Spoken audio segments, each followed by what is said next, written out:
Okay, welcome to our Erev Shabbat, Friday special edition Perashat class, Perashat Vayesheb, the quintessential great Jewish leader.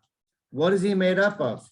We're told in the book of Yeshaya, in the 11th chapter, there's a description of a leader that we haven't seen yet. We have had the honor of our nation being the recipients of the greatest leadership in the history of the world, from Abraham Avinu to Moshe Rabbeinu to David HaMelech, and yet the greatest leader we may be yet to see, and that is who's described in Yeshaya chapter Yud Aleph, and he's known as the future Mashiach ben David. And the Navi tells us, "V'naha alav ruach Adonai ruach chokhmah u'bina ruach isa u'gvura ruach da'at v'yirat Adonai," that an incredible spirit of God, of wisdom, of knowledge, of guidance, of leadership, and of special divine relationship will settle upon this individual. And here are some of his skills and traits. V'hiricho v'yirat Adonai. He will not judge based on what he sees. He will not be impulsive. He'll be deliberate. He'll be patient. He'll be fair. He will not be someone that acts upon his immediate first impression. He will be someone instead that judges in context and understands the bigger picture. B'shafat b'sedek dalim, v'yochiach b'mishor le'enav, le'an ba'aris, v'heka eres b'shbatav, u'rach sifatav yemit resha. And he will mete out justice. He will have compassion for the downtrodden, and he will be able to recognize the evil and put everyone in their proper place. What an incredible description. While the Rambam teaches us in the laws of Melachim that we are not really supposed to look into and research and ponder to a certain extent the idea of the future and how it's going to look and our future leader called Mashiach, etc. However, that which is explicit in front of us, that's what was presented to us in the Pesukim of the Torah Kedoshah and our Nevi'im, we have every right to look at and learn from and imagine.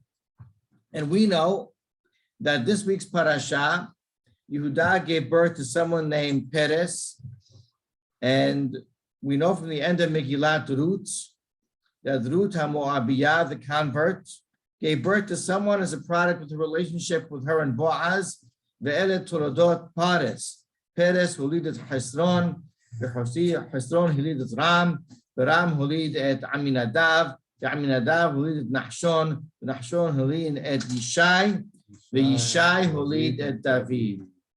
That a handful of 5 short generations afterwards, David HaMelech was the product of the relationship between Yehuda and Tamar, and that was Peres, and he eventually led to the birth of David HaMelech, who is the ancestor of our future leader, Melech HaMashiach. And so our parasha begins that ancestry, the ancestry of the future Mashiach. And so it behooves us to look at Yehuda and try to discover what is it in the nature and the character and the actions of Yehuda that gave him this distinction of being the father of all the tribes, of being the father of our future leader in the times of our full redemption, known as Mashiach. And the truth is that what you see in terms of the events and the life cycle of Yehuda is what we would call a roller coaster ride. And it begins in our parasha and extends for the next 2 parashiot. If one would take a first glance at the terrible story and scene with the eventual selling of Yosef, it started with, truthfully, a plot hard to believe, to actually kill their brother, Yosef. And we're not going to discuss and go into that right now, but we do know that after they had schemed that terrible plan, that Reuben heard the plan and saved him. And he told him, Lo nakenu nafesh, let's not kill, let's throw him into this board, into this well. And later his plan was to retrieve him, of course. They took his advice, they put him in the pit. But we know that that did not last long, and that Reuben's advice was not taken from their perspective as permanent guidance, because Yehuda, not being privy to Reuben's eventual plan, saw Orehat Ishmaelim, saw merchants coming, and he further convinced his brothers. And he said, what possible gain do we have from having blood on our hands if we leave him here in this pit, obviously with no food and water and exposed to the dangers of nature? Let's sell him. We'll make a little profit and we won't physically kill our brothers. And it says here what it does not say about the plan or the advice or the directive of Reuben, and that is Vayishme'u ehav. They heard, they accepted, they thought it to be a good idea. And this was something that you can say was more, they internalized and they processed the idea of Yehuda much more than Reuben. Now, we could look at this as being somewhat heroic of what Yehuda just did. He saved his brother's life completely. Reuben had plans to, but didn't really completely do the job. Yehuda saved him. But we look at the sources, not only is he not treated as a hero, it is looked upon as a cowardly act for which possibly he paid a very heavy and serious price. The Gemara Masechet Sotah, Rabbi Azar says that anyone that starts performing a mitzvah and doesn't finish it, and someone else finishes the job for him, Moridin oto mirdulato, from Shamayim, they take him down, they demote him from his position of greatness, from his stature. He's lowered. How do we know this? Because right after the scene of the selling of Yosef, the next pasuk is Vahi ba'et hahi vayered Yehuda me'et ehav. They juxtaposed and connected the story. At that time, said the Torah, that Yehuda descended from his brothers. Now, the truth is that the story of Yehuda is embedded in this parasha, and it's sandwiched between the story of Yosef, the selling of the brothers, and on the other hand, the continuation of the fascinating continuation of the story of Yosef, now as Potiphar, and then in prison, and then, of course, the following two parashiot. And the chronology is a little different a little difficult rather, to squeeze into those two episodes, because Yehuda went on and he got married and he had 3 children, and tragically 2 of them passed away. And the wife that he married, the first one and second one off to, then went back to her parents' house so that she could wait for the third son to grow up. And all of that happened seemingly in 22 years. So the chronology is different, or maybe at least fitting the chronology into that slot. But it seems, according to the Perashat, that that's the way it happened. The Torah tells us ba'etahi, that there was no overlap. After the selling of Yosef, at that point, Vayered Yehuda. It's a very interesting terminology. Sometimes when someone travels to another land, it does use the term Vayered, maybe because of actual descent from the plane relative to the part of earth that the person is coming from and going to. But sometimes it's a curious terminology. And here, the Hachamim pick up with the word Vayered, and they said it means he descended, meaning that he was looked at as somewhat of a prestigious person, and he had to flee, he had to run away. It was almost as if he was ashamed of himself, and he left the family to start a different life. Rashi further comments based on the Midrash and says to teach us, again, that he was demoted from his stature. When they saw the Sarah, the suffering of their father, they all pointed to Yehuda and said, Ata amarta lemofro. You're the person that said to sell him. And if you would have said, says Rashi, to save him and to bring him back and to return him to the family, we would have listened to you. It's really an insightful comment because that picks up upon those two words as Vayishmi'u Yahav. They heard him. And for some reason, we're not told yet how and why, Yehuda apparently had a natural leadership position, although he was the fourth on line in the descendancy of the sons, but he seemingly had a leadership position. He had stature and he had an open ear from his brothers. And according to Rashi, here's another comment, it was actually looked at as cowardly, and he could have done more, and he had leverage, and he was apprehensive to express and to assert himself at that moment, and that's why Yosef was sold, but also why the father suffered. And finally, a very difficult comment from the Sforno, the great 16th century Italian Tamir Hacham Sfaradi, and he says at that point in time, Ba'etai, at that time, the Torah says, that moment when he left, it said, after Yosef, he says, after Yosef was sold to Mitzrayim, because of the advice and guidance of Yehuda, at that point in time, when he really,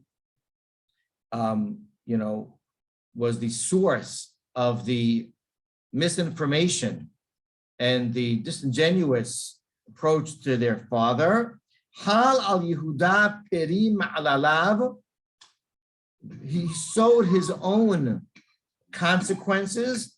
V'holid sheneh bnei mav, v'nish'ar shakur mishenehem. And because of that, his first two sons died, says Sforno.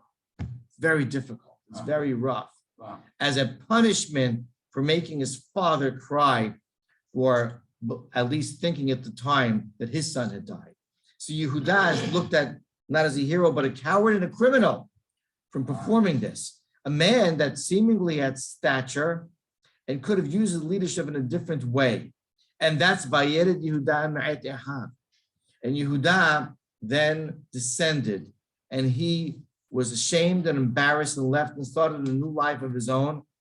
And he married, he found a partner who was called Hira, and he married Bat Ish Kena'ani. Her name was, his named father-in-law was Shua. Married his daughter, and he had three sons, Eid, Onan, and Shelah. And we know that afterwards, the first two sons died. Tamar, of course, was the daughter-in-law of son one, son two. She went back to dad's house to wait for the third son to get older. Saw that he was getting older. She wasn't summoned, and she eventually presented herself as a harlot on the path. Yehuda went with her, and at that point in time, she conceived because of that relationship. Later, it was known to him, and they asked Yehuda, what should we do? Well, she should be burnt at the stake. She was capital punishment. And then after that story was over, of course, Tamar gave the collateral that he left with her as payment for their act together back to him secretly. He realized that he was the person that she was with. And we saw that she gives birth to two children, one of them being Perez. And then we get back to the Yosef story. But within those episodes, we can actually see Yehuda graduating back towards his normal self and then taking another crash. How do we know this? Well, we know that again, when Tamar had conceived and she was pregnant with twins, for some reason, somebody in that community, in the place in the city where they lived, was reported this information to Yehuda. And it says,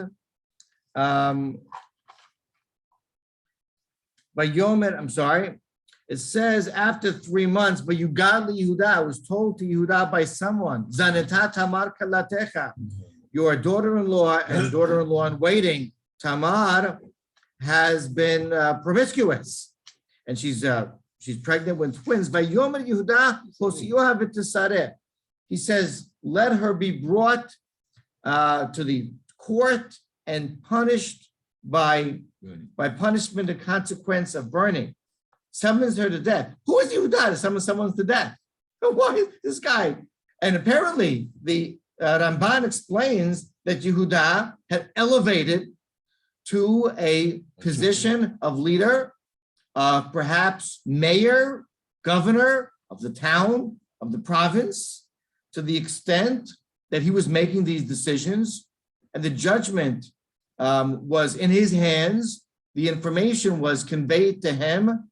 He barked out the order, and she was liable for capital punishment and for death.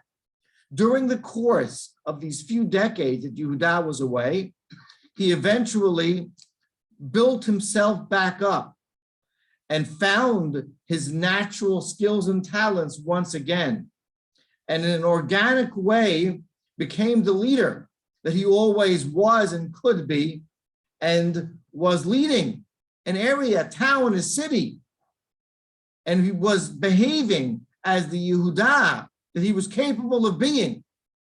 And then, of course, what occurred during the course of that time is that tragically his wife and his first and his second son passed away. How terrible, how tragic. We cry for him. And it says at that point, Vayinahem Yehuda vayal al gozezeh sono. He tried to console himself. So he buried himself in his business. He was a shepherd. He sold livestock. And he went out to, the season was the shearing season. He was going to sell wool. And at that point is when Tamar had the plan, and she presented herself to him as a harlot, and he went with her. And that was an embarrassing and disgraceful moment for Yehuda's life. But the man was in mourning, and the man had lowered himself, something very unbecoming of this high stature, prestigious leader.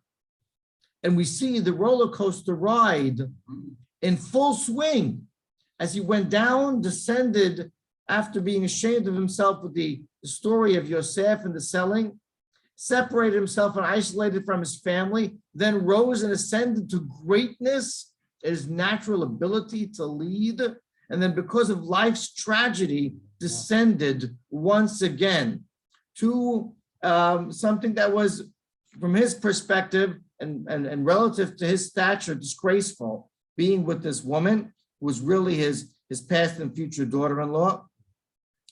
And Yehuda was hurt once again from life's circumstances, and he was taken down once again.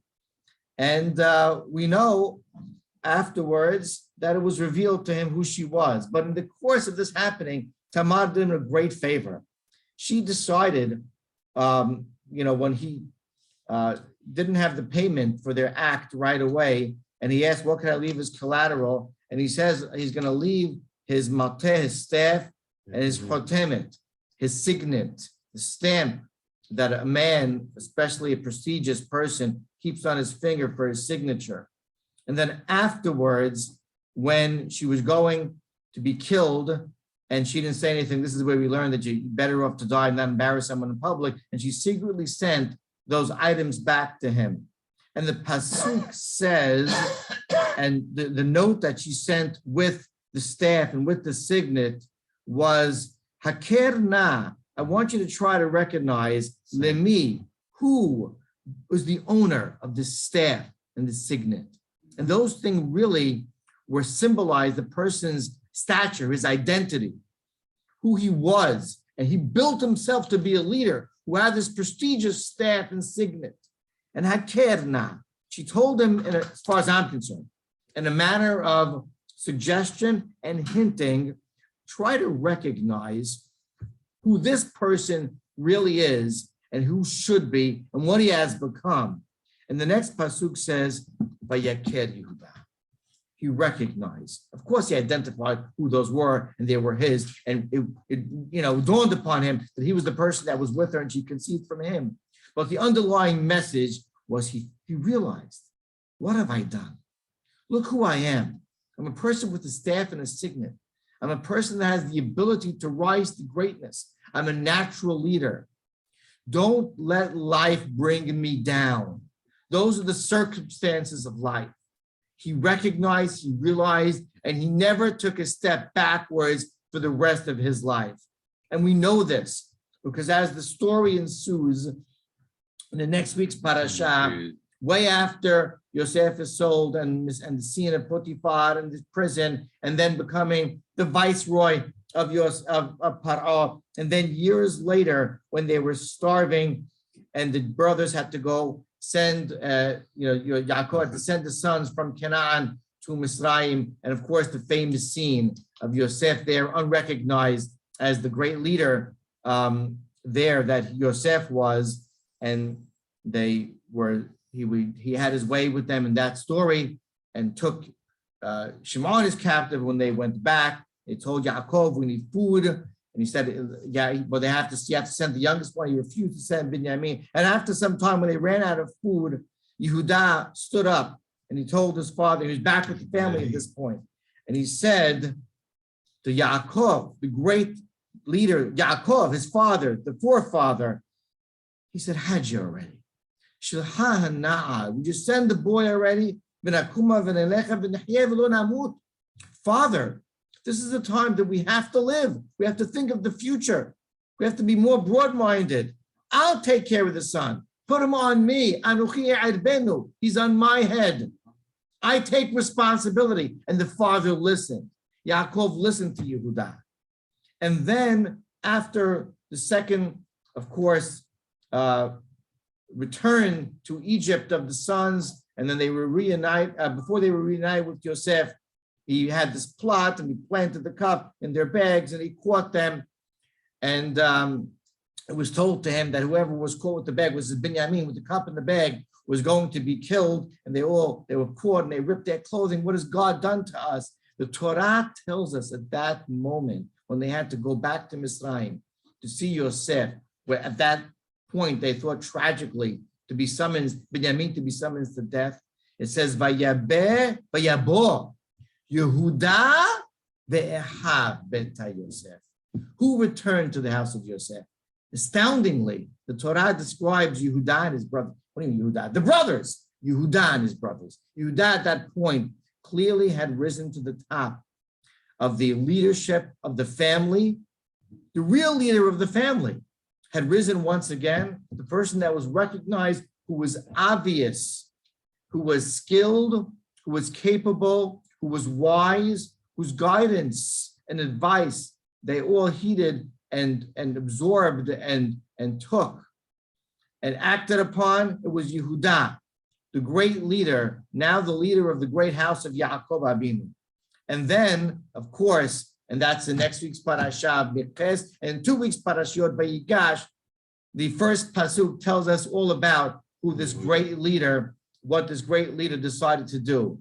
Confront the leader of the world, Yosef, Vayigash elav Yehuda. And he confronted with him, mano a mano, man to man, Yehuda to Yosef. He stood right up to him. And then even further on in the story, when Yosef revealed to him, and they all came down as one big happy family to Egypt, we know that Yaakov sent first, before he settled, he sent Yehuda in front, and he Vayishlach Yehuda lefanav Goshna, to find a settlement in an area and establish a new place of living for the family. It was all about Yehuda. Yehuda had seen life. He had faced life's difficult circumstances. He had confronted the obstacles of life, and he overcame them. And so the leader, the source and the ancestor of the great leadership of David HaMelech and our future Mashiach? Well, the characteristics, we can analyze them. And what is a great leader? People have written books over the centuries. But with this parasha, and the next parasha will teach us not so much of the characteristics of a great leader, but to some extent the experience of a great leader.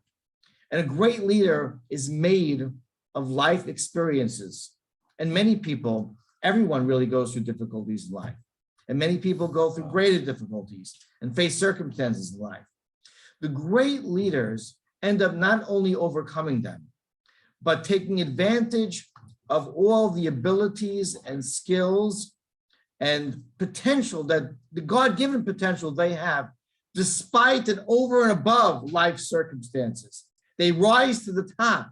They take the challenges and use them as a springboard, as a trigger for their ability to further rise to the top, to correct their flaws and eventually meet and find their potential.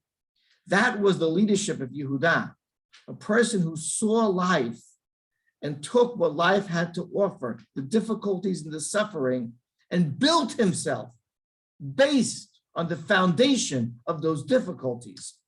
He took what God gave him as guidance, as potential, took advantage of the difficulties that faced him. He overcame them and saw his greatness because of it. And it's this parasha that presents us with the father of our future leadership, our past great leadership, our first king, David, but of course, the father of the descendant of David, Melech HaMashiach, Ben David, from the tribe of Yehuda, stemming from the leadership and the forefather of them all, the great Yehuda, the son of Yaakov Avinu. Shabbat Shalom.